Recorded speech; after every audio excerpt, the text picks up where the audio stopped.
চায়ের পেয়ালায় শেষ চুমুকটা দিয়ে টেবিলে রাখতে গিয়ে দেখি ব্যোমকেশের চায়ের পেয়ালা টেবিলেই পড়ে আছে। চায়ের পরিমাণ দেখে বুঝলাম সে এক বিন্দুও খায়নি। ব্যোমকেশের দিকে চেয়ে দেখলাম তার মুখ দেখা যাচ্ছে না, সম্পূর্ণটাই খবরের কাগজের পেছনে। আর ঠিক খবরের কাগজের পেছন দিয়েই কুণ্ডলি পাকিয়ে সিগারেটের ধোঁয়া উঠছে। আমি হালকা রসিকতার সুরে বললাম, ওহে বন্ধুবর, যদি শরবতই খেতে হতো তাহলে বৌঠানকে তো বলে দিতে পারতে শরবত বানিয়ে দিতে। এভাবে চাটাকে শরবত বানিয়ে খাওয়ার কি খুব দরকার ছিল? ব্যোমকেশ খবরের কাগজটা সরিয়ে সেটাকে ভাঁজ করে টেবিলে রেখে এক চুমুকে ঠান্ডা চাটা উদরস্থ করে বলল, বড্ড বেবাক কেসগুলোর তদন্ত করতে হিমশিম খাচ্ছে পুলিশ। আমি বললাম, কেমন কেস? মাছের আড়ত থেকে একটা মৃতদেহ উদ্ধার হয়েছিল বেশ কয়েকদিন আগে। মৃত ব্যক্তি যে খুন হয়েছিলেন এ বিষয়ে পুলিশের সন্দেহ নেই, কারণ মৃত ব্যক্তির মাথায় একটি ভারী জিনিসের আঘাতের চিহ্ন পাওয়া যায়। সেই সূত্রে পুলিশ একজনকে গ্রেপ্তারও করেছিল।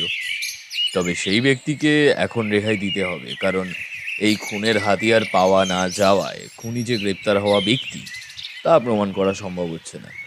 আমি একটু অবাক হয়েই বললাম, তাহলে পুলিশ গ্রেপ্তার করলো কিসের ভিত্তিতে? কোনো প্রমাণ ছাড়াই? ব্যোমকেশ আরামকে দ্বারায় একটু গা এলিয়ে দিয়ে বলল, ওটাই তো হে বন্ধু, পুলিশ শুধু নিজস্ব এবং কর্মচারীদের সন্দেহের বশে গ্রেপ্তার তো করে নিল, কিন্তু প্রমাণ করতে পারল না। এবার খুন হওয়াটা একটি মানুষও চাক্ষুষ করেনি, সুতরাং খুনের হাতিয়ারটাই হলো একমাত্র প্রমাণের চাবিকাঠি। আমি কয়েক মুহূর্ত একটু চিন্তা করে বললাম, শুনে তো বেশ জটিল কেস লাগছে হে। বেবাক বলছো যে? ব্যোমকেশ এবার মৃদু হেসে বলল, আমার অনুমান বলছে পুলিশ যদি সঠিক করে বুদ্ধি সহযোগে মাছের আড়তখানা তল্লাশি করে তাহলে ওখানেই পাবে খুনের হাতিয়ার। পুলিশ খানা তল্লাশি করেনি বলছো? করেছে, কিন্তু নিশ্চয়ই ধাতব অস্ত্রের কথা ভেবে।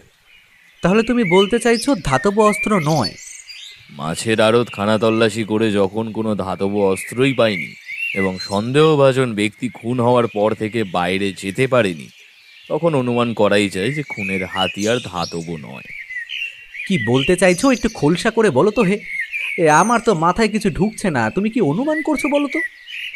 অস্থির হয়ে আমি বললাম।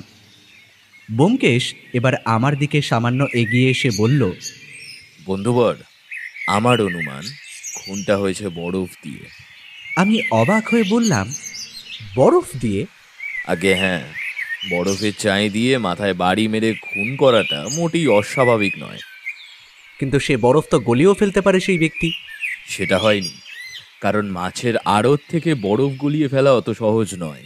তাতে বিশেষ রাসায়নিক দেওয়া থাকে, আর বরফ গলিয়ে ফেলার মতন অত সময় খুনি পায়নি যে বরফ গলিয়ে ফেলতে পারে। যদি সে তাই করতে যেত তাহলে নিশ্চয়ই কেউ না কেউ তাকে দেখে ফেলত। আমি একটা হাঁপ ছেড়ে বললাম, বাবা, এমনভাবে বিষয়টা তুমি বিশ্লেষণ করলে যেন তুমি প্রত্যক্ষদর্শী। ব্যোমকেশ তার চিরাচরিত মৃদু হাসি দিয়ে বলল, এটা শুধুমাত্র আমার অনুমান হে, শুধুমাত্র আমার অনুমান। বেশ কয়েক সপ্তাহ পর খবরের কাগজে পড়লাম রামলাল কর্মকার গত হয়েছেন।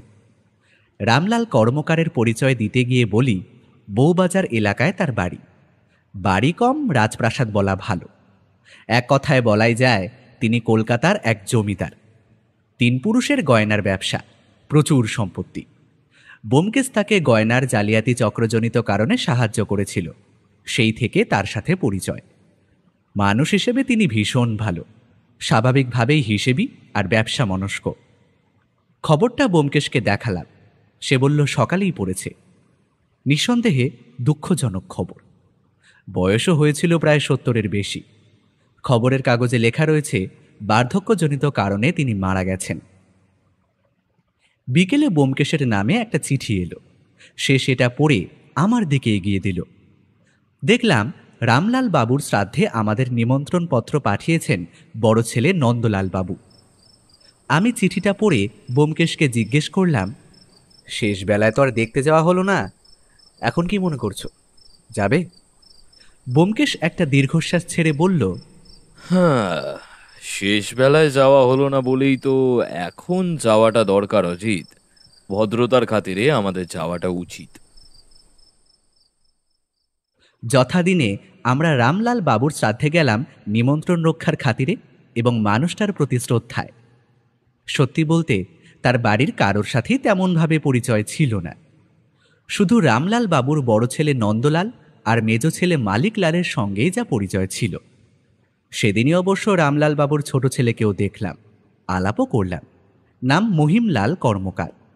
3 ভাইয়েদের মধ্যে সবথেকে বেশি সুপুরুষ এবং সুন্দর দেখতে এই ছেলেকে। বিদেশ থেকে পড়াশোনা করে ফিরে এই 1 বছর হলো বিয়ে করে ঘর সংসার করছে। বাবার কৃতকার্যের নিয়ম তার 2 দাদা মানলেও সে কিন্তু মানেনি। মাথা কামানো নেই, গালে সামান্য দাড়ির ছোঁয়া। ভীষণ বুদ্ধিমান লোক। কার কথা বলছো? মহিমলাল। কেন তোমার হঠাৎ এমন মনে হওয়ার কারণ? তুমি লক্ষ্য করনি, তা না হলে নিশ্চয়ই বুঝতে। আমার এবং তোমার সাথে কথা বলতে গিয়ে ওর চোখ আমাদের আপাদমস্তক নিরীক্ষণ করেছিল। হবে হয়তো, আমি সত্যিই লক্ষ্য করিনি। তুমি আর কিছু দেখলে? নিজের আবেগের ওপর ভীষণ নিয়ন্ত্রণ। তার হাসির ছাপ তার চোখে ফুটে ওঠে না। বাবা, ব্যোমকেশ যে এত কিছু খেয়াল করেছে তা আমি নিজেই বুঝে উঠতে পারিনি। তাই আমি মশকরা করেই বললাম, বলছি, নিমন্ত্রণ রক্ষা করতে গিয়ে তো সত্য অন্বেষণ শুরু করে দিলে হে। ব্যোমকেশ মুচকি হেসে বলল, না হে বন্ধু, এখনো কোনো সত্য লুকানোর চেষ্টা হয়নি। হলে আমি নিশ্চয়ই তার অন্বেষণ করব বই কি। এরপর প্রায় মাসখানেক কেটে গেছে। একদিন সকালে চা আর খবরের কাগজ নিয়ে ব্যোমকেশ ওর আরাম কেদারায় বসেছিল, আর আমি আমার লেখালেখির কাজ নিয়ে টেবিলে বসে আছি। এমন সময় সদর দরজার ঘণ্টা বেজে উঠল। ব্যোমকেশ অন্যমনস্কভাবেই বলল, সত্য একটু দৌড়টা খুলে দাও না গো। সত্যবতী দরজা খুলতে গেল। কয়েক মুহূর্ত পরে ঝড়ের বেগে ঘরে এসে ঢুকলেন আমাদেরই পরিচিত এক ব্যক্তি, মহিমলাল কর্মকার। চোখে মুখে উদ্বেগের ছাপ আংশিক খেলা করছে। মনে হচ্ছে তিনি এমন একটা খবর দিতে চাইছেন যেটা তাকে ভীষণভাবে বিচলিত করছে। তবে ব্যোমকেশ ঠিকই বলেছিল, মানুষটার বয়স হয়তো বেশি নয়, কিন্তু নিজের উপর বেশ অনেকটা নিয়ন্ত্রণ। বসুন মহিমবাবু, বসুন।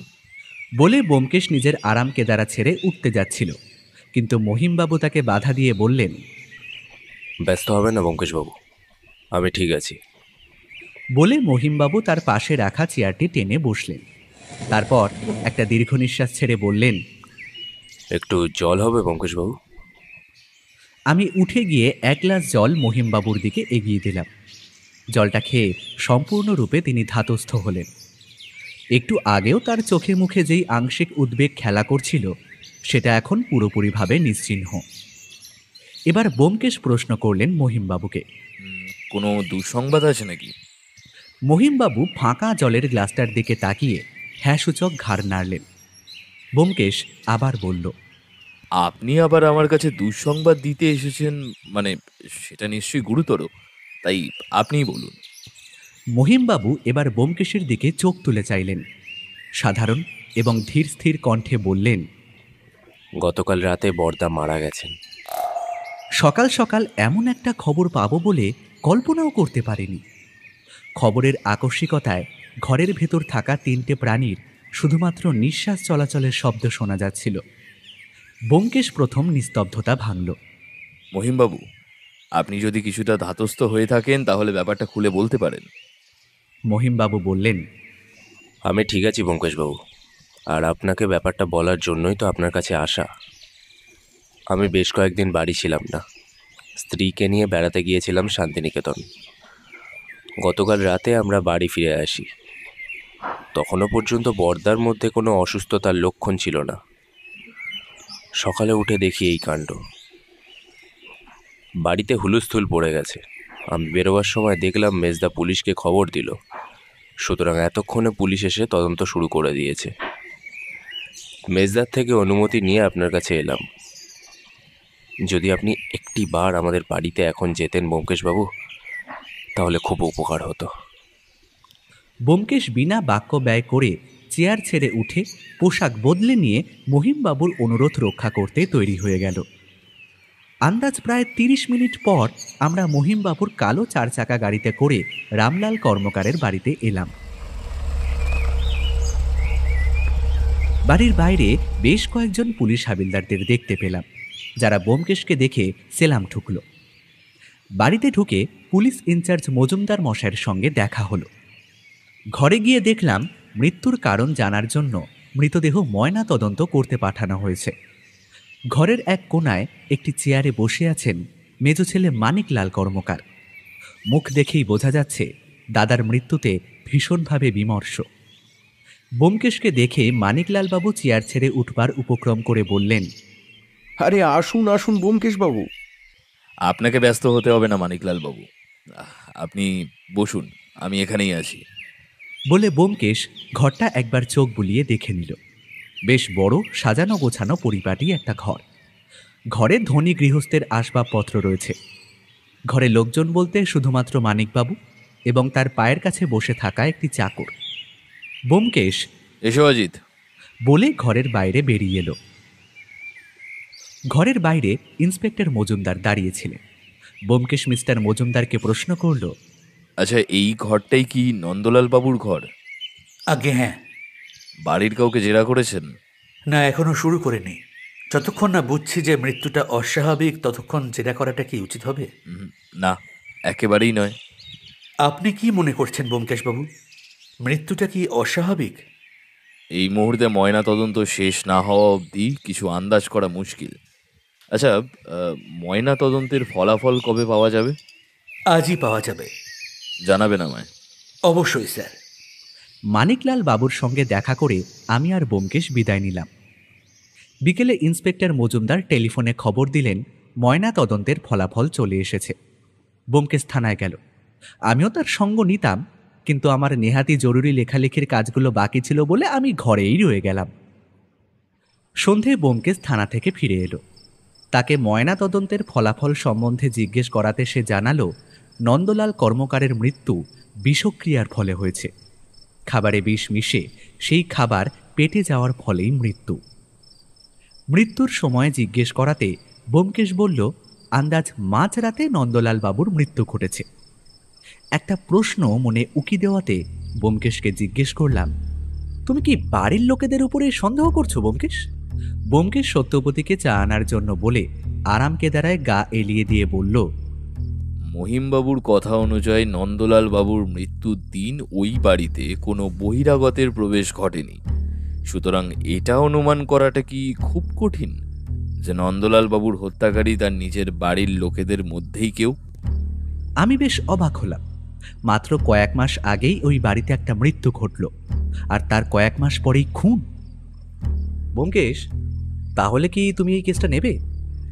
বেশ উত্তেজিত কণ্ঠে জিজ্ঞেস করলাম। ব্যোমকেশ চোখটা কড়িকাঠের দিকে তুলে একটা দীর্ঘ নিঃশ্বাস ছেড়ে বলল, সত্যের অনুসন্ধান তো আমি করবই, কিন্তু সেটা অবশ্যই কর্মকার বাড়ির বর্তমান কর্তার অনুমতি নিয়ে।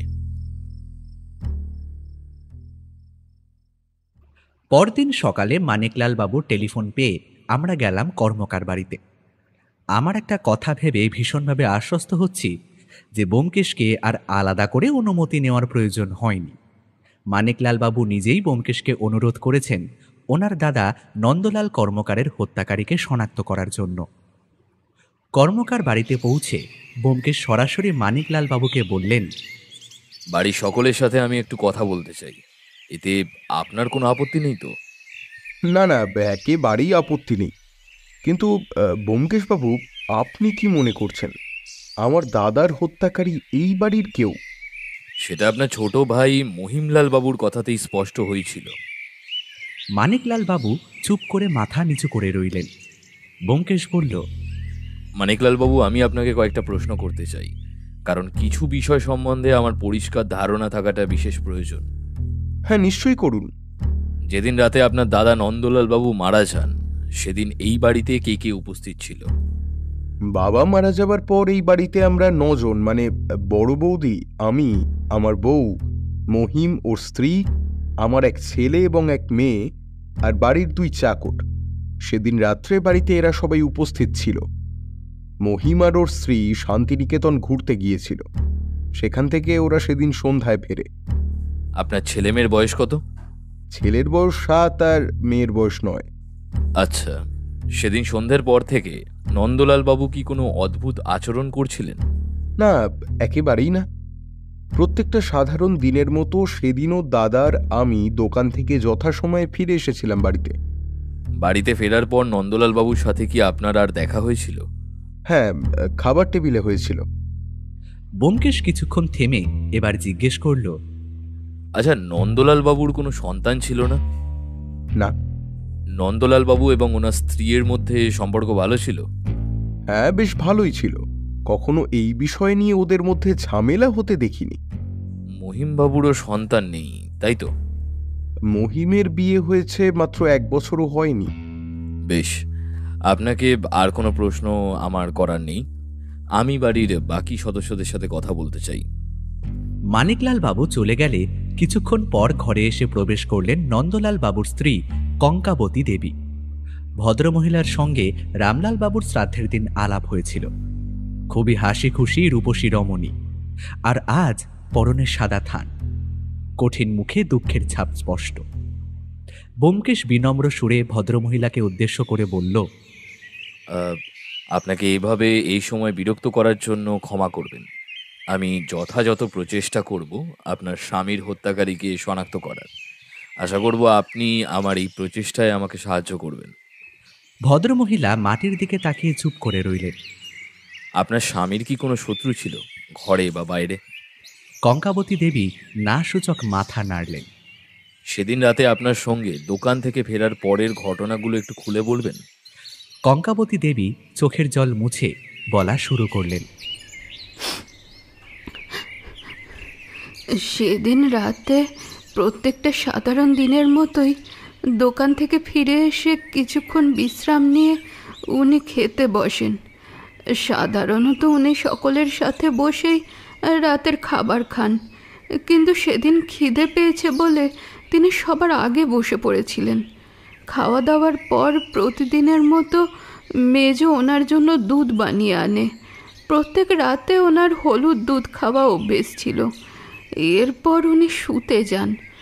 ভোর রাতে যখন আমার ঘুম ভাঙে, তখন ওনার গায়ে হাত দিয়ে দেখি গা বরফের মতো ঠান্ডা। নাকের কাছে হাত নিয়ে গিয়ে দেখলাম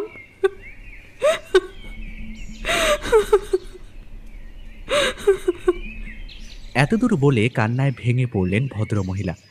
ব্যোমকেশ বলল, আপনি নিজেকে সামলান কঙ্কাবতী দেবী, আমার আর কোনো প্রশ্ন নেই, আপনি যেতে পারেন। কঙ্কাবতী দেবী উঠে চলে গেলেন। এরপর ঘরে এসে প্রবেশ করলেন কর্মকার বাড়ির মেজ বউ মিথিলা দেবী। ভদ্রমহিলার চোখে মুখে দুঃখের সাথে সাথে কেমন যেন একটা অদ্ভুত অনুভূতি খেলা করছে। সেটার কারণ আমি অবশ্য ভেবে কুলকিনারা করতে পারলাম না। ব্যোমকেশ তাকে একই প্রশ্ন করল, কিন্তু মিথিলা দেবী একই উত্তর দিলেন। ব্যোমকেশ আরেকটি প্রশ্ন করল, মিথিলা দেবী, আপনি নন্দলাল বাবুকে রোজ রাতে হলুদ দুধ বানিয়ে দিতেন? কথাটা শোনা মাত্র মিথিলা দেবীর চোখ মুখ যেন কয়েক মুহূর্তের জন্য ফ্যাকাশে হয়ে গেল, আবার সেটা সঙ্গে সঙ্গে মিলিয়েও গেল। মিথিলা দেবী কড়া সুরে ব্যোমকেশকে পাল্টা প্রশ্ন করলেন, আপনি কি বলতে চাইছেন ব্যোমকেশ বাবু? আমি বর্তাকে? দেখুন, আমি আপনাকে আলাদা করে কিছু বলতে চাইনি, শুধুমাত্র সেটাই জিজ্ঞেস করছি যেটা আমি কঙ্কাবতী দেবীর কাছ থেকে শুনলাম। মিথিলা দেবীকে কথা শেষ করতে না দিয়েই ব্যোমকেশ বলল। ভদ্রমহিলা গলাটা সামান্য নরম করে বললেন, হ্যাঁ, আমি বর্দাকে প্রত্যেক দিন রাতে হলুদ দুধ বানিয়ে দিতাম। প্রত্যেক রাতেই খাওয়া দাওয়ার পর হলুদ দুধ খাওয়া ওনার অভ্যাস ছিল। ব্যোমকেশ বলল, ধন্যবাদ মিথিলা দেবী, আপনি এখন আসতে পারেন। এরপর মানিকলাল বাবু ঘরে এসে খবর দিলেন মহিমলাল বাবু কোথাও বেরিয়েছেন, আর ওর স্ত্রীর একটু শরীর খারাপ, তাই ও এখন আসতে পারছে না। ব্যোমকেশ সবটা শুনে বলল, বেশ, তাহলে আপনি চাকরদেরই পাঠিয়ে দিন। 2 চাকরদের প্রশ্ন উত্তর পর্ব শেষ হওয়ার পর বিশেষ কোনো তথ্যই পাওয়া গেল না। এরপর চাকরদের বিদায় দিয়ে ব্যোমকেশ দোতলার দালানে গিয়ে দাঁড়ালো। আমিও ব্যোমকেশের পাশে গিয়ে দাঁড়ালাম। ওর কপালে ভ্রুকুটি, চোখ কোনো একদিকে স্থির হয়ে আছে। বুঝলাম ও গভীর চিন্তায় মগ্ন। ওর দৃষ্টি অনুসরণ করে নিচের দিকে তাকিয়ে আমিও থমকে গেলাম। ব্যোমকেশের চোখ যেই আম গাছের দিকে, সেই আম গাছের মোটা গুড়ির পেছন দিকে কেউ দাঁড়িয়ে আছে। সেই মানুষের পোশাকের কিছুটা অংশ দেখা যাচ্ছে, সাদা থান। এরপর মানিকলাল বাবু এসে জিজ্ঞেস করলেন, কি বুঝলেন ব্যোমকেশবাবু? খাবারে বিষক্রিয়ার ফলে নন্দলাল বাবুর মৃত্যু, কিন্তু তার খাবারের বিষটা কে মেশালো এটা এক্ষুনি হলক করে বলা একটু কঠিন।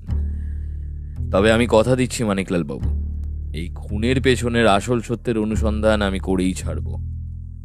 মানিকলাল বাবু ব্যোমকেশের হাত ধরে বললেন, আপনার উপর আমার অগাধ ভরসা আছে ব্যোমকেশবাবু।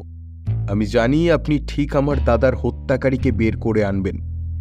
ব্যোমকেশ আর আমি মানিকলাল বাবুর কাছ থেকে বিদায় নিয়ে বেরিয়ে এলাম।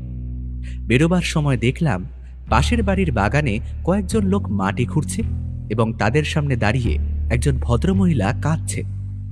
আমি ব্যোমকেশকে জিজ্ঞেস করলাম, কি ব্যাপার, কিছু বুঝতে পারছো? ব্যোমকেশ বলল, সম্ভবত কোনো পোষ্য মারা গেছে বোধহয়। ফেরার পথে সারা রাস্তা ব্যোমকেশকে চিন্তায় মগ্ন দেখলাম। তাই আর তাকে আমার কৌতূহলী মনের হাজারটা প্রশ্ন করলাম না। প্রশ্নগুলোর উত্তর পাওয়ার জন্য আমার মনটা ছটফট করছে বটে, কিন্তু আমি জানি এই প্রশ্নগুলো করার এখন সঠিক সময় নয়। বিকেলে ব্যোমকেশ বেরালো। তাকে কোথায় যাচ্ছ জিজ্ঞেস করাতে কোনো সদুত্তর পেলাম না, কেবল এই একটু ঘুরে আসি বলে সে বেরিয়ে গেল।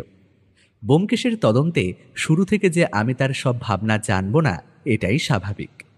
সন্ধেবেলা ব্যোমকেশ ফিরে আসার পর ওকে জিজ্ঞেস করলাম, কেসটায় কাকে সন্দেহ করছো ব্যোমকেশ? ব্যোমকেশ বলল, দেখো অজিত, মানিকলাল বাবুর দুটি সন্তান ছাড়া বাকি সবার ওপরেই সন্দেহ করা যায়। কিন্তু মহিমবাবু আর তার স্ত্রী তো শান্তিনিকেতন গিয়েছিলেন। কিন্তু খুনটা তো তার আসার পরেই হয়েছিল, তাই নয় কি? ব্যোমকেশের কথা আমার যেন কেমন একটু অদ্ভুত ঠেকল। ব্যোমকেশ আবার বলল, মহিমবাবু এবং ওনার স্ত্রীর সাথে কথা না বললে আমার সন্দেহের জট ছাড়ত না। আমি বললাম, মহিমবাবুর স্ত্রী মানে অপরাজিতা দেবী অসুস্থতার অছিলায় কথা বলা থেকে এড়িয়ে গেলেন না তো? ব্যোমকেশ বলল, তার থেকেও বড় প্রশ্ন, মহিমবাবু মিথ্যে কথা কেন বললেন? আমি অবাক হয়ে জিজ্ঞেস করলাম, মহিমবাবু আবার কখন মিথ্যে বললেন? আজই। কিন্তু উনি তো বাইরে গেছেন বললেন। কিন্তু উনি বাইরে যাননি। মানে? উনি বাড়িতেই ছিলেন, বাড়ির বাগানের আম গাছের পেছনে। এবার আমার আরও একবার অবাক হওয়ার পালা। আম গাছের পেছনে মহিমবাবু ছিলেন, কিন্তু আমি তো সেখানে কঙ্কাবতী দেবীকে দেখলাম, তার সদ্য পরিহিত সাদা থানটাও তো দেখলাম। কথাটা ব্যোমকেশকে বলতেই ব্যোমকেশ বলল, তুমি গভীরভাবে লক্ষ্য করনি অজিত, করলে দেখতে পেতে ওই আম গাছের পেছনে একটি নয় বরং দুটি মানুষ দাঁড়িয়েছিল। মহিমবাবু আমাদের মিথ্যা কথা বলেছেন, কিন্তু কেনই বা তিনি মিথ্যা কথা বললেন? ব্যোমকেশের সাথে কথোপকথন এড়িয়ে যাওয়ার জন্য? কিন্তু এতে উনার কি লাভ? ব্যোমকেশকে আবার একটা প্রশ্ন করলাম, আচ্ছা, মিথিলা দেবীকে তোমার সন্দেহ হয় ব্যোমকেশ? ব্যোমকেশ একটা সিগারেট ধরিয়ে বলল, সন্দেহ হয় বই কি। তোমার হলুদ দুধ নিয়ে যাওয়ার প্রশ্নে কেমন যেন ওর মুখটা ফ্যাকাশে হয়ে গেছিল, লক্ষ্য করেছিলে? করেছিলাম। তোমার কি মনে হয় মিথিলা দেবী? আমার কথা থামিয়ে দিয়ে ব্যোমকেশ বলল, একটা প্রশ্ন শুনে মুখ ফ্যাকাশে হয়ে যাওয়াটাই কাউকে খুনি বলে দেওয়াটা যথেষ্ট কারণ নয় অজিত। আমি কিছুক্ষণ চুপ থেকে তারপর বললাম, চাকর দুটোর বিষয়ে কোনো ধারণা করলে? ব্যোমকেশ সিগারেটের ধোঁয়া ছাড়তে ছাড়তে বলল, ওদের প্রশ্নের উত্তর শুনে মনে হয় না তেমন কিছু ওরা জানে, তবে টাকার লোভ দেখিয়ে এমন কাজ করানোটা অসম্ভব নয়। আমার মাথার ভেতর কেমন যেন তালগোল পাকিয়ে যাচ্ছিল। হাজারটা প্রশ্ন মাথার মধ্যে বাসা বাঁধছিল। জানা নেই ব্যোমকেশের ভাবনার পথ কোন দিকে চলছে। পরদিন সকালে প্রাতরাশ শেষ করে আমি লেখা নিয়ে বসেছিলাম এবং ব্যোমকেশ কয়েকটা জরুরি টেলিফোন করছিল। এমন সময় সদর দরজার ঘণ্টা বেজে উঠল। আমি উঠে গিয়ে দরজা খুলে চমকে গেলাম। দরজার বাইরে দাঁড়িয়ে আছেন মহিমবাবুর স্ত্রী অপরাজিতা দেবী। কোমল কণ্ঠে তিনি প্রশ্ন করলেন, ভেতরে আসতে পারি? আমি নিজের অপ্রস্তুত ভাবটা কাটিয়ে নিয়ে বললাম, হ্যাঁ হ্যাঁ, স্বাচ্ছন্দ্যে। অপরাজিতা দেবী ঘরে প্রবেশ করার পর ব্যোমকেশ কিন্তু একটুও অবাক হলো না। ব্যোমকেশ তাকে বসতে বলে বলল, বসুন অপরাজিতা দেবী, বলুন কি বলবেন। অপরাজিতা দেবী একটু ইতস্তত করে আমার দিকে ঘাড় ফিরিয়ে তাকালেন। বুঝলাম আমার উপস্থিতি তার কথা বলায় বিঘ্ন ঘটাচ্ছে। ব্যোমকেশ বলল, আপনি নির্দ্বিধায় বলতে পারেন, কোনো সমস্যা হবে না। অপরাজিতা দেবী বেশ। বলে বলতে শুরু করলেন, ব্যোমকেশবাবু, আপনি বড় দাদার মৃত্যুর আগের ও পরের ঘটনা তো সবার থেকে শুনে নিয়েছেন।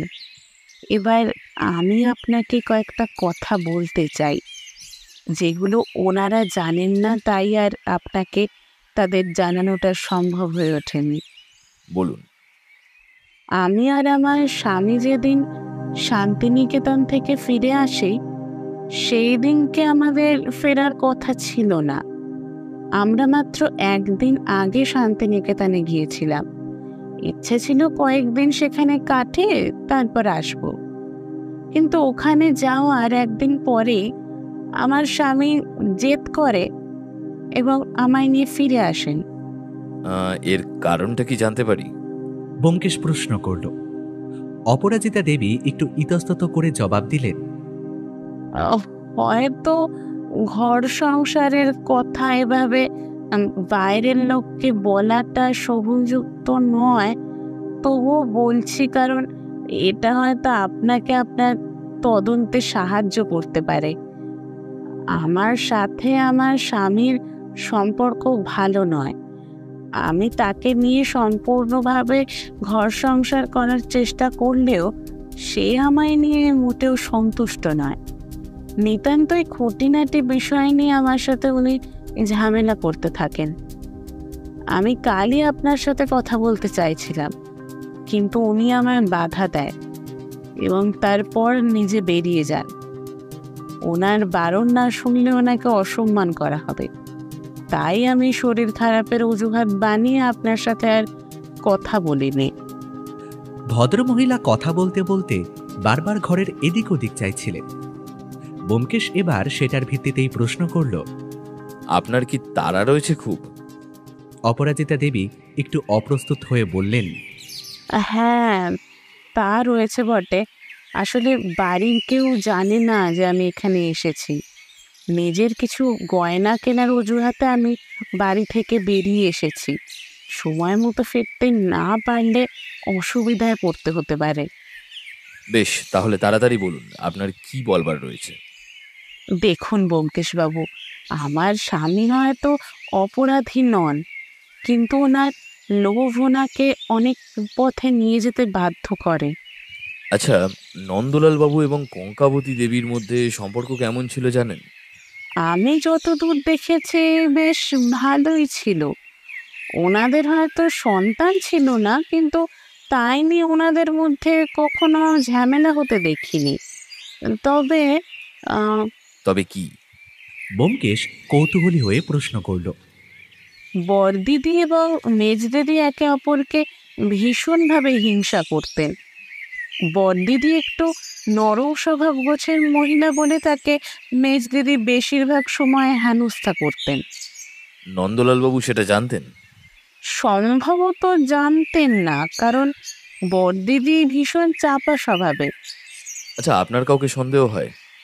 অপরাজিতা দেবী এবার একটা ম্লান হাসি হেসে বললেন, আমি পরের বাড়ির মেয়ে ব্যোমকেশবাবু, আমার কাউকে সন্দেহ করাটা সাজে না। এতদূর বলে অপরাজিতা দেবী উঠে পড়লেন। এবার আমি তাহলে আসি ব্যোমকেশবাবু, ধন্যবাদ। এই ভদ্রমহিলা তার শ্বশুরবাড়ির পরিবার সম্বন্ধে অনেক নেতিবাচক কথা বললেন ঠিকই, কিন্তু কেন জানি না আমার মনে হচ্ছিল এই সমস্ত কথাই হয়তো সত্য। ব্যোমকেশকে জিজ্ঞেস করলাম, কি বুঝলে ব্যোমকেশ? ব্যোমকেশ আনমনে মাটির দিকে তাকিয়ে টেবিল থেকে একটা সিগারেট নিয়ে ধরিয়ে নিয়ে বলল, সত্যি মিথ্যের বিবেচনায় এখনই যাচ্ছি না, তবে সীমাবদ্ধতা এবং আদর্শের এক অদ্ভুত মেলবন্ধন। আমি ঠাট্টা করে বললাম, তুমি আবার সাহিত্য চর্চা শুরু করলে নাকি হে? হ্যাঁ, তোমারই হাওয়া লেগেছে বলতে পারো। বিকেলে আমরা কর্মকার বাড়িতে গেলাম। স্বভাবতই আজ ব্যোমকেশের প্রধান উদ্দেশ্য ছিল মহিমবাবুর সাথে কথা বলা। গিয়ে জানা গেল মহিমবাবু বেরিয়েছেন, কিন্তু এখনও ফেরেননি। ব্যোমকেশ মানিকবাবুকে বললেন, বাড়ির রান্নার চাকরটিকে একবার ডেকে দিন তো, কয়েকটা কথা বলার আছে। মানিকবাবু চাকরকে ডাকতে চলে গেলেন। এই বাড়িতে দুটি চাকর, একজন 5 মাস খাটে, বৃদ্ধ, নাম নরেন, আর একজন রান্নাঘর আর বাগান সামলায়, বয়স ওই প্রায় 40-50 হবে, নাম গোবিন্দ। কিছুক্ষণ পরে ঘরে এসে ঢুকল গোবিন্দ। ব্যোমকেশ তাকে বসতে বলল। সে বসার পরেই ব্যোমকেশ তাকে জিজ্ঞেস করল, যেদিন বড় দাদাবাবু মারা যায় সেদিনের রান্না তুমি করেছিলে? আগে হ্যাঁ হুজুর। তুমি তাহলে খাবারে বিষ মিশিয়েছিলে?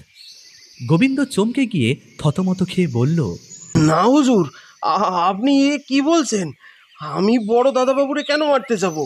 বড় দাদাবাবু আমার আর নরেন্দারে অনেক ভালোবাসতেন।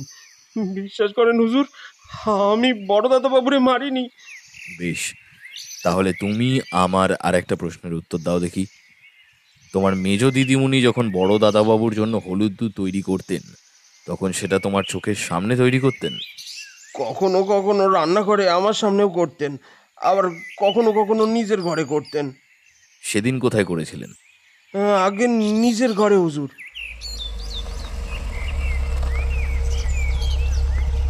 এমন সময় বাড়ির বাইরে গাড়ির শব্দ পাওয়া গেল। বুঝলাম মহিমবাবু ফিরে এসেছেন। ব্যোমকেশ গোবিন্দকে উদ্দেশ্য করে বলল, বেশ গোবিন্দ, তুমি এখন আসতে পারো, দরকার পড়লে তোমাকে ডেকে নেব। গোবিন্দ প্রণাম করে বেরিয়ে গেল। বেশ কিছুক্ষণ বসার পর ঘরে এসে প্রবেশ করলেন মহিমলাল কর্মকার। ঘরে ঢুকেই তিনি বললেন, দুঃখিত ব্যোমকেশবাবু, দাদার মুখে শুনলাম আপনি অনেকক্ষণ ধরে বসে আছেন। আপনার মূল্যবান সময় নষ্ট করলাম। না না না, এমন কোনো ব্যাপার নয়। আপনার সঙ্গে কথা হওয়াটা একান্তই জরুরি ছিল এই তদন্তের ক্ষেত্রে। বলুন, আমি দেখি কি সাহায্য করতে পারি আপনাকে। নন্দলাল বাবুর সাথে আপনার সম্পর্ক কেমন ছিল? একটা বড় দাদা এবং ছোট ভাইয়ের মধ্যে যেরকম সম্পর্ক থাকে সেরকমই ছিল। এখন তো মানিকলাল বাবুর সাথে আপনাকেও আপনাদের পারিবারিক ব্যবসায় দায়িত্ব নিতে হবে, ঠিক কি না? হ্যাঁ, তা তো বটেই। আচ্ছা, আপনি কি গতকাল সকালে এই ব্যবসার খাতিরে কোথাও বাইরে গিয়েছিলেন? কই না তো, আমি তো কাল। কথাটা শেষ হওয়ার আগেই দরজার বাইরে থেকে একটা মহিলা কণ্ঠের গলা ছাড়ার আওয়াজ পাওয়া গেল। মহিমবাবুর কথা থেমে গেছে। সেটা যে সেই শব্দের জন্য সেটা আর আলাদা করে বলে দিতে হয় না। মহিমবাবু আবার বললেন, আগে হ্যাঁ, আমি গতকাল ব্যবসার খাতিরেই বাইরে গিয়েছিলাম, তাই আর আপনার সাথে কথা হয়নি। ব্যোমকেশ কিছু বলল না, শুধু চুপ করে রইল। আচ্ছা ব্যোমকেশবাবু, আমি এবার আসি, একটা জরুরি মিটিং রয়েছে আমার। কথা বলতে বলতে সময়ের খেয়াল ছিল না একদম। অজিতবাবু, আসলাম। বলে বসার ঘর থেকে গটগট শব্দ করে বেরিয়ে গেলেন মহিমলাল কর্মকার। সব বিষয়টাই কেমন যেন ধোঁয়াশা লাগছে। দরজার বাইরে দিয়ে গলা ছাড়ল কে? গলা শুনে তো আমার অপরাজিতা দেবী বলেই মনে হলো। ব্যোমকেশ এবার চলো অজিত বলে উঠে পড়ল। বাড়ি থেকে বেরোবার সময় উঠোনে বৃদ্ধ নরেন চাকরকে আমাদের দিকে তাকিয়ে দাঁড়িয়ে থাকতে দেখলাম। করুণ দৃষ্টিতে আমাদের দিকে চেয়ে রয়েছে। ব্যোমকেশ কাছে গিয়ে জিজ্ঞেস করল, কিছু বলবে? নরেন চাকর বলল, হ্যাঁ হুজুর। বলো, কি বলবে? আগে হুজুর, বড় দিদিমণি একেবারে নির্দোষ, ওনাকে সন্দেহ করবেননি হুজুর, ওনাকে সন্দেহ করবেননি। কেন? উনি বড় দাদাবাবুকে ভীষণ ভালোবাসতেন। যেদিন বড় দাদাবাবু মারা যায় তার আগের দিন ওনাদের বিবাহ বার্ষিকী ছিল, তাই বড় দিদিমণি দাদাবাবুকে একটা সোনার আংটি উপহার দেয়। বড় দাদাবাবুও বড় দিদিমণিকে একটা সোনার হার উপহার দিয়েছিল। নরেন চাকরের মুখে এই কথাগুলো শোনার পর ব্যোমকেশ কিছুক্ষণ মূর্তির মতো দাঁড়িয়ে রইল। তারপর নরেন চাকরকে জিজ্ঞেস করল, তুমি এত শত জানলে কি করে? আমিও বলতে পারবনি হুজুর, ছোট মুখে বড় কথা হবে। ব্যোমকেশ নরেন চাকরের কাঁধে হাত রেখে বলল, সত্যি কথা না বললে বিপদে পড়বে কিন্তু। এ কথায় কাজ হল। নরেন ভয়ে ভয়ে বলল, মেজ দিদিমণি বড় দিদিমণিকে খুব হিংসে করত। উনি রান্নাঘরে এসে আপন মনে বকবক করছিলেন যে বড় দাদাবাবুকে উপহার দিয়েছেন বড় দিদিমণি। তখন আমি সেটা শুনতে পাই। ব্যোমকেশ কয়েক মুহূর্ত চিন্তা করে বলল, বেশ, তোমার আর কিছু বলবার আছে? হ্যাঁ হুজুর। বলো। আগে আগে আপনি আমাকে গতকাল জিজ্ঞেস করেছিলেন যে যেদিন বড় দাদাবাবু মারা যায় সেদিন কিছু অন্যরকম ঘটেছে কি না। আমি বলতে ভুলে গিয়েছিলাম, সেদিন সেদিন একটা ঘটনা ঘটেছিল হুজুর। কি ঘটেছিল? আগে আগে মেজ দিদিমণি প্রত্যেক দিন বড় দাদাবাবুর জন্য হলুদ দুধ করতেন এবং বড় দাদাবাবু সেটা খেয়ে তারপর শুতে যেতেন। কিন্তু সেই দিন বড় দাদাবাবু ওই দুধ খাননি। এ কথা তুমি কি করে জানলে? আগে আগে আমি নিজের চোখে দেখেছিলাম বড় দাদাবাবু দুধের গ্লাস নিয়ে বাইরে চলে যাচ্ছেন, আর কিছুক্ষণ পরে ফাঁকা গ্লাস নিয়ে ফিরে আসছেন। ব্যোমকেশ সবটা শুনে বেশ আনমনা হয়ে পড়ল। কিছু মুহূর্ত পর নরেন চাকরকে বিদায় জানিয়ে বড় গেট পেরিয়ে রাস্তায় এসে দাঁড়ালো। তারপর সেই পাশের বাড়িটার দিকে তাকিয়ে কিছুক্ষণ থমকে দাঁড়িয়ে রইল। বেশ কিছুক্ষণ ওভাবে দাঁড়িয়ে থাকার পর আমায় হঠাৎ করে বলল, তুমি একটু এগো অজিত, আমি আসছি। কিন্তু কোথায়? আরে তুমি এগো না রে বাবা, আমি আসছি কিছুক্ষণে। অগত্যা আমি এগোতে শুরু করলাম। ব্যোমকেশের বাড়ি ফিরতে সন্ধে গড়িয়ে রাত হয়ে গেল। সে ঘরে ঢুকতেই আমি তাকে টিপ্পনি কেটে বললাম, মহারাজাদের কিছুক্ষণে সাধারণ প্রজাদের এক বেলা কেটে যায়।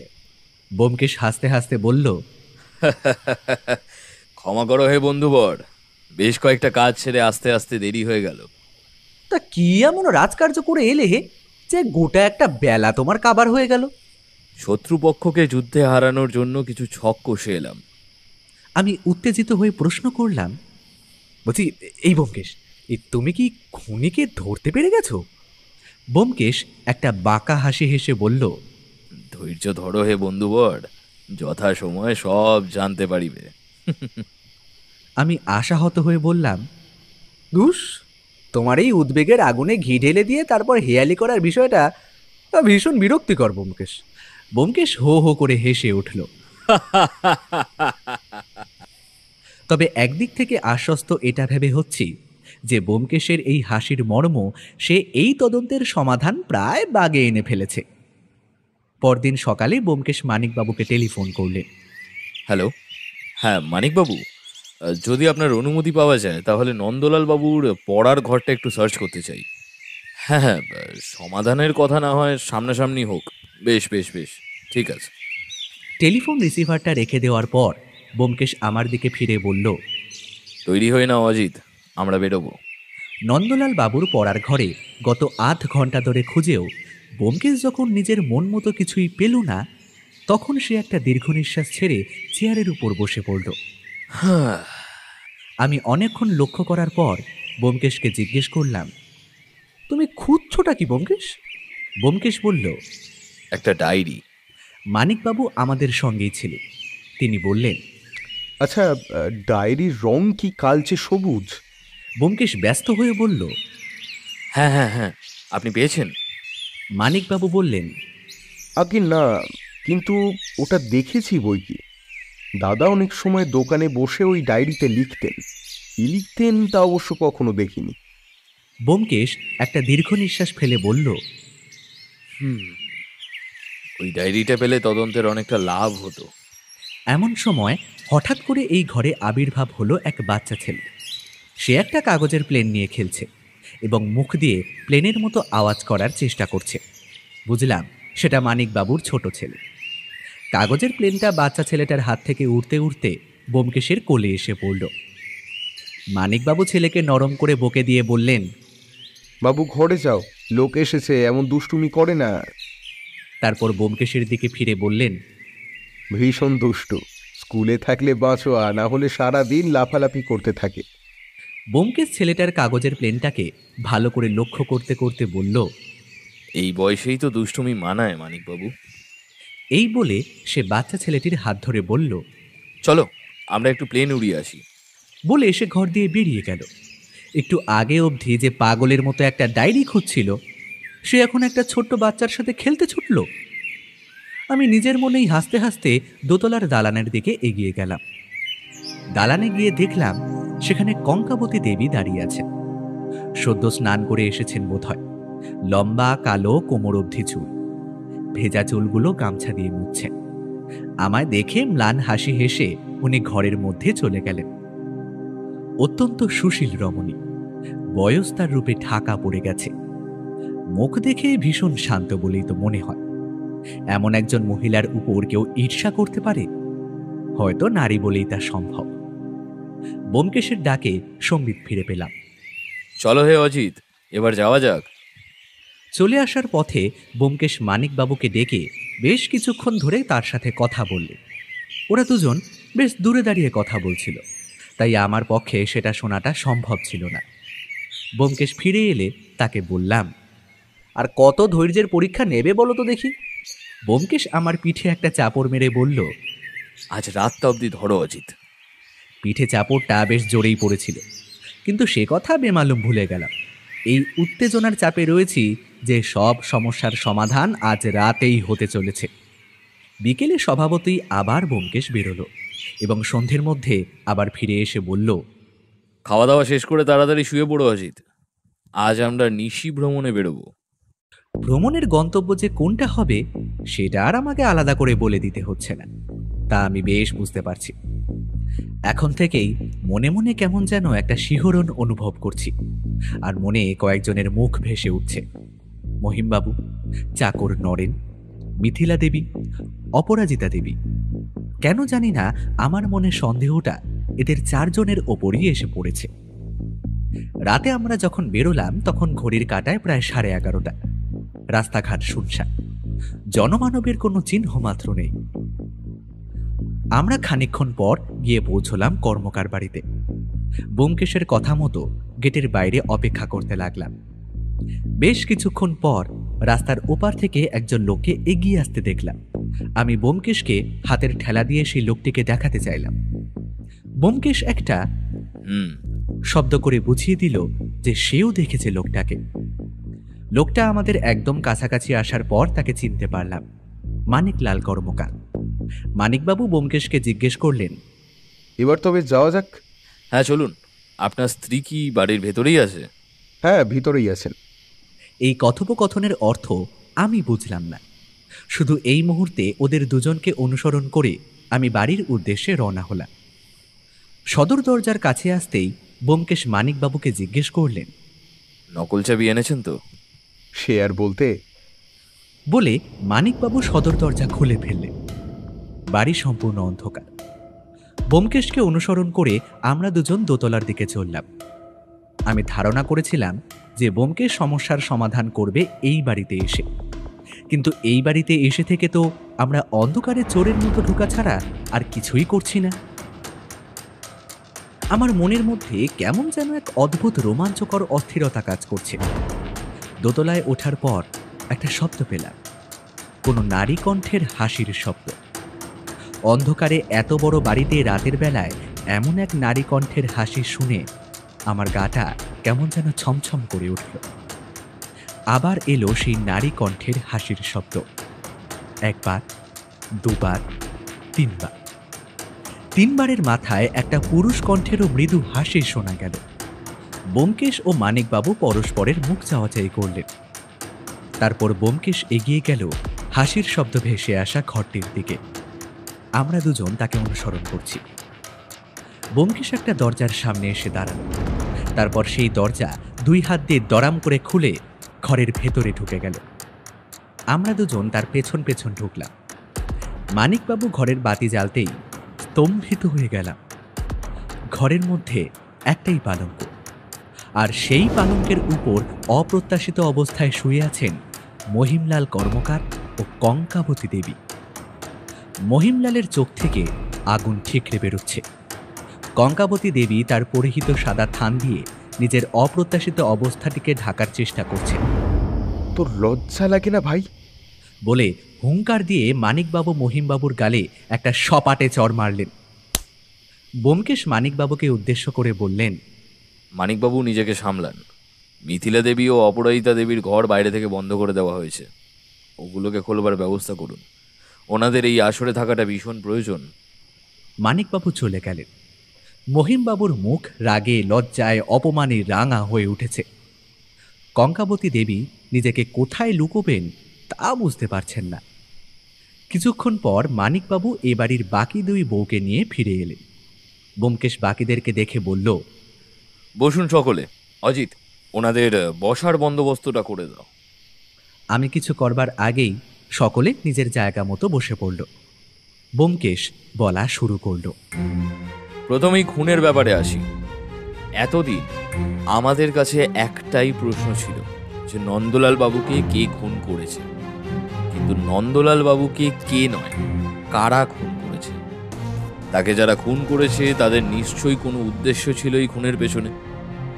ঘটনাগুলো একটু আগে থেকে বলি। প্রথম দিন আমি এ বাড়িতে এসে জানতে পারি নন্দলাল বাবু এবং কঙ্কাবতী দেবীর কোনো সন্তান নেই। আমি বাড়ির লোকেদের জিজ্ঞেস করে এও জানতে পারি যে ওনাদের দুজনের সম্পর্ক ভালো ছিল। আমার প্রথমটায় খটকা লাগে যখন আমি কঙ্কাবতী দেবীর সঙ্গে মহিম বাবুকে বাগানে আম গাছের পেছনে দেখি। এরপর আমার দ্বিতীয় খটকা, আমি যখন মহিম বাবুকে প্রশ্ন করেছিলাম তখন দরজার আড়ালে দাঁড়িয়ে শুনেছিলেন কঙ্কাবতী দেবী। মহিমবাবু মুখ ফসকে সত্যি কথাটা বলে দেওয়ার সময় উনি গলা ঝাড়া দিয়ে ওঠেন, আর মহিমবাবু নিজেকে সামলে নেন। তৃতীয় এবং শেষ খটকা, নন্দলাল বাবুর ডায়েরি লেখার অভ্যেস তার প্রিয়জনদের মধ্যে প্রায় সবাই জানত। মানিকলাল বাবু এমনকি দোকানের কর্মচারী অবধি স্বীকার করেছিলেন যে নন্দলাল বাবু ডায়েরি লিখতেন। যদি তাই হয় তাহলে সে ডায়েরি এখন কোথায়? পুলিশ কেন সেই ডায়েরি পেল না? আমার অনুমান ওই ডায়েরি পুড়িয়ে ফেলা হয়েছে, আর নয়তো কোথাও ফেলে দেওয়া হয়েছে। এমনকি এবাড়ির সকলে জানতো যে নন্দলাল বাবু এবং কঙ্কাবতী দেবীর মধ্যে সম্পর্ক ভালো ছিল, কিন্তু বাস্তবে ছিল ঠিক তার উল্টো। কি তাই তো কঙ্কাবতী দেবী? কঙ্কাবতী দেবী চিৎকার করে উঠলেন, না না না, এ ভুল, এ মিথ্যে কথা। সবাই একসঙ্গে ভুল বলতে পারে না, আর আপনাদের সম্পর্ক ভালো ছিল না তার আরেকটা বড় প্রমাণ। বলে ব্যোমকেশ পকেট থেকে একটা কাগজের টুকরো বের করে আনলো। সেদিন মানিকবাবুর ছেলে এই কাগজকেই প্লেন বানিয়ে খেলছিল। আশা করি এটা যে নন্দলাল বাবুর হাতের লেখা তার নতুন করে বলে দিতে হবে না। এতে স্পষ্ট ভাষায় লেখা আছে তার ও আপনার সম্পর্কের কথা। বলে ব্যোমকেশ কাগজটা মানিকবাবুর দিকে এগিয়ে দিলেন। মানিকবাবু সেটা ব্যোমকেশের হাত থেকে নিলেন। ব্যোমকেশ আবার বলা শুরু করল, এবার আসি খুনের কারণ। কঙ্কাবতী দেবীর বৈবাহিক জীবন সুখের ছিল না, আগেই বলেছি। ওনার স্বামীর সঙ্গে ওনার ঠিক বনত না, সেটা অবশ্য তিনি সকলের সামনে প্রকাশ হতে দেননি কখনো। তার বৈবাহিক জীবনে যে মানসিক এবং শারীরিক সুখের অভাব ছিল তা তিনি মহিমের মধ্যে খুঁজে পাওয়ার চেষ্টা করেছিলেন, কিন্তু সেটা নন্দলাল বাবু জীবিত থাকাকালীন সম্ভব নয়, তাই তাকে সরানোর প্রয়োজন পড়েছিল। এদিকে মহিমবাবুর ছিল টাকা এবং সম্পত্তির ওপর প্রবল লোভ। সে বুঝতে পারে বড় বৌদিকে হাত করলে টাকা, সম্পত্তি, ব্যবসা সবই পাওয়া যাবে তার হাতের মুঠোয়, আর এই পথে কাঁটা হিসেবে যেই আসুক না কেন মহিমবাবু তাকে সরিয়ে ফেলতে দুবারও ভাববেন না। ব্যোমকেশ বলা থামালো। ঘরে তখন বিরাজ করছে অমোঘ নিস্তব্ধতা। কঙ্কাবতী দেবীর মাথা নিচু, মহিমবাবুর চোয়াল শক্ত। ব্যোমকেশ আবার বলে উঠল, এবার আসি খুনের পদ্ধতির বিষয়ে। তবে তার আগে আমি একটা কথা বলে দিতে চাই। নন্দলাল বাবুকে খুনের চেষ্টা এক তরফে নয়, বরং দুই তরফে করা হয়েছে। ঘরে যেন আবার বাজ পড়ল। মানিকবাবু সেই আকস্মিকতা সামলে ব্যোমকেশকে প্রশ্ন করলেন, আর এক তরফা কার কথা বলছেন ব্যোমকেশ বাবু? ব্যোমকেশ আঙুল তুলল। তার আঙুল মিথিলা দেবীর দিকে। আমি হতবাক হয়ে মিথিলা দেবীর দিকে তাকালাম। তার মুখ ভয়ে ফ্যাকাশে হয়ে গেছে। ব্যোমকেশ বলল, আপনি দৈবক্রমে খুনি হতে হতে বেঁচে গেছেন মিথিলা দেবী। মিথিলা দেবী জড়ানো গলায় বললেন, কি সব বলছেন আপনি ব্যোমকেশ বাবু? আমি সব জানি না। ব্যোমকেশ কঠিন সুরে বলল, হলুদ দুধে বিষ মিশিয়ে আপনি নন্দলাল বাবুকে মারতে চেয়েছিলেন। মানিকবাবু যেন আর নিতে পারছিলেন না। ভেঙে পড়া গলায় তিনি জিজ্ঞেস করলেন, কিন্তু কেন? এক ভয়ঙ্কর ঈর্ষা মানিকবাবু। আপনার স্ত্রীর মনে কঙ্কাবতী দেবীর প্রতি এক ভয়ানক ঈর্ষা ছিল। কঙ্কাবতী দেবীর ওপরে হিংসা করেই তিনি চেয়েছিলেন যেন এই সম্পত্তির সমস্ত মালিকানা আপনার হাতে থাকে। মালিকানা তকমাটা তিনি পেতে চেয়েছিলেন, কিন্তু সৌভাগ্যক্রমে সেই দিনই ওই বিষ মেশানো হলুদ দুধ নন্দলাল বাবু খাননি, আর তার ফলেই খুনির তকমা লাগার থেকে বেঁচে যান মিথিলা দেবী। মিথিলা দেবী মাথা নিচু করে বসে রইলেন। মানিকবাবু কান্নায় ভেঙে পড়লেন। ঈশ্বর, এ জীবনে কি দেখতে হচ্ছে আমাকে! ব্যোমকেশ বলল, এখনই ভেঙে পড়বেন না মানিকবাবু, এখনো কিছুটা বাকি আছে। আমার প্রথম থেকেই সন্দেহ মিথিলা দেবীর ওপরেই ছিল। সেদিন চাকর গোবিন্দর থেকে জানতে পারি যে হলুদ দুধ মিথিলা দেবী নিজের ঘরে গিয়ে বানিয়ে আনেন।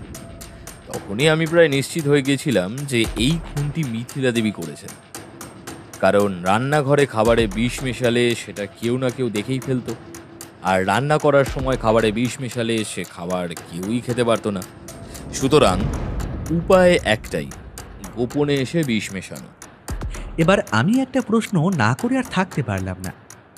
আচ্ছা ব্যোমকেশ, তুমি যে বললে মিথিলা দেবীর মেশানো বিষে খুনটা হয়নি, তাহলে খুনটা হলো কিভাবে? ব্যোমকেশ মৃদু হেসে বলল, ওটাই তো এই মৃত্যু রহস্যের সবচাইতে বড় জট অজিত। নন্দলাল বাবুর মৃত্যু খাবারে বিষক্রিয়ার ফলে হয়েছে, আর সেই বিষ মেশানো হয়েছে ওনার হাতে সোনার আংটির মাধ্যমে। আবার আমাদের চমকানোর পালা। আংটির মাধ্যমে বিষ কথাটা ভীষণভাবে অবাক করে দিচ্ছিল। ব্যোমকেশ আবার বলল, আংটির মাধ্যমে নন্দলাল বাবুকে খুন করার এই চমৎকার উপায় বার করেন মহিমবাবু এবং কঙ্কাবতী দেবী। এবার মহিমবাবু মুখ খুললেন। কি ভেবেছেনটা কি? হ্যাঁ, গাঁজা খুঁড়ি গল্প দেবেন আর লোকে সেটা হজম করে নেবে? গাঁজাখুড়ি না বাস্তব, তাহলে সেটা প্রমাণ করা যাক বলে ব্যোমকেশ মজুমদার বাবু হাঁক দিতেই ইন্সপেক্টর মজুমদার একজন লোককে নিয়ে ঘরের ভেতরে ঢুকে এলেন। আর এই লোকটাকে দেখে মহিমবাবুর সমস্ত ঔদ্ধত্য রাগ হাওয়ায় উবে গিয়ে তার মুখ ফ্যাকাশে রক্তশূন্য হয়ে গেল। ব্যোমকেশ মহিমবাবুকে উদ্দেশ্য করে বলল, কি এবার হজম হচ্ছে? মানিকবাবু অবাক হয়ে বললেন, কিন্তু এ তো আপনাদের দোকানেরই সবচেয়ে পুরনো এবং বিশ্বস্ত কর্মচারী। টাকা দিয়ে আজকাল বিশ্বস্ততা কেনা যায় মানিকবাবু। টাকার লোভ বড় কঠিন লোভ। টাকার লোভ দেখিয়ে জোর করে মহিমবাবু এনাকে দিয়ে একটি বিশেষ সোনার আংটি গড়িয়ে নেন। বলে ব্যোমকেশ পকেট থেকে একটা বাক্স বের করে তার ভেতরে থাকা সোনার আংটিটি উন্মুক্ত করে টেবিলের ওপরে রাখে। এবার এটাকে বিশেষ বলার কারণটা দেখাই বলে ব্যোমকেশ আংটিটি বের করে মধ্যমা দিয়ে সেই আংটির ওপর চাপ দিতেই আংটির উপরের অংশটুকু ঢাকনার মতো একপাশে খুলে গেল। ঘরের মধ্যে আমরা সকলে বিস্ফারিত চোখে এই দৃশ্য দেখলাম। ইন্সপেক্টর মজুমদার এতটাই অবাক হয়ে গেছিলেন যে নিজের অজান্তেই বলে উঠেছিলেন, হে ঈশ্বর! ব্যোমকেশ বলল, এই আংটির ভেতরে বিষ ঢুকিয়ে রেখেছিলেন মিসেস কঙ্কাবতী কর্মকার। এই আংটিখানা এমনভাবেই প্রস্তুত করা হয়েছে যে এটির মাধ্যমে সামান্যতম বিষ এই উপায়ে ভরে দিলে কোনো খাদ্যের সংস্পর্শে এলে ধীরে ধীরে এই বিষ নির্গত হবে। সেদিন রাতে খাওয়ার আগে কঙ্কাবতী দেবী ওই আংটিতে বিষ ভরে সেটি তার স্বামীকে পরিয়ে দেন। তারপর সেই বিষক্রিয়ায় তার স্বামীর মৃত্যু হবে। কঙ্কাবতী এবং মহিমলালের পথের কাঁটা চিরতরে বিনষ্ট হবে। বিশেষ এই পরিকল্পনা করে মহিমবাবু শান্তিনিকেতন যান। সেখানে গিয়ে অস্থির হতে থাকেন এটা ভেবে যে বড় বৌদি কাজটা সম্পূর্ণ করতে পারবেন কিনা। না পারলেই বিপদ, তাই একদিন পরেই ফিরে আসেন। কি ঠিক তো মহিমবাবু? মহিমবাবু চুপ।